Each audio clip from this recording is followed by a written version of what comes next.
ازيكم عاملين ايه؟ يا رب تكونوا بخير. معاكم هند حماد على قناه حياتك احلى من محمد. هعمل معاكم النهارده الايس كوفي باسهل واسرع طريقه. طعمه مميز جدا جدا جدا جدا. هنحتاج لبن. تمام زي ما شايفين كده انا بستخدم لبن خالي الدسم. لو انت عايزه تستخدمي لبن كامل الدسم مفيش مشكله. لو هتستخدمي لبن بودره، دي كوبايه كبيره. هتحطي عليها 6 معالق صغيرين مليانين لبن بودره. تمام. وهستخدم معلقه صغيره من نسكافيه، ومن 3 ل4 نقط فانيليا سايلة، واتنين ظرف سكر دايت سويتيل، او اي نوع سكر دايت انت تحبيه. يلا بينا نبدا في الوصفه. يلا. مليت زي ما انتم شايفين كده نص الكوبايه لبن. خلاص. ما مليتهاش للاخر عشان هحط تلج. تمام. وادي الخلاط بتاعي اهو. هحط في الخلاط. هحط معلقه صغيره نسكافيه،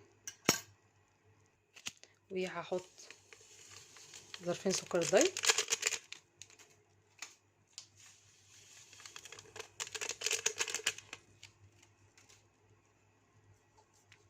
وهحط من 3 ل4 نقط فانيليا سايلة.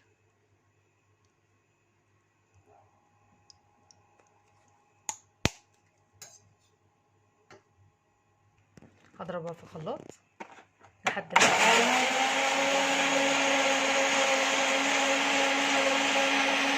حطيت نص كوبايه تلج كده زي ما انتم شايفين.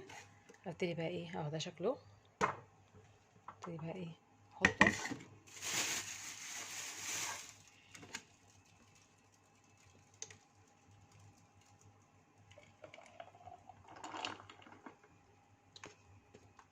بصوا.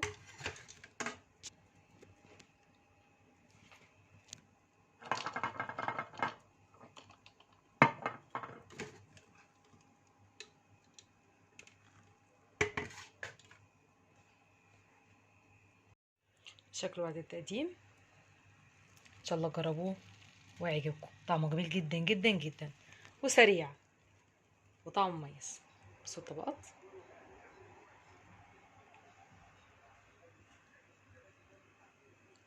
ان شاء الله جربوه ويعجبكم.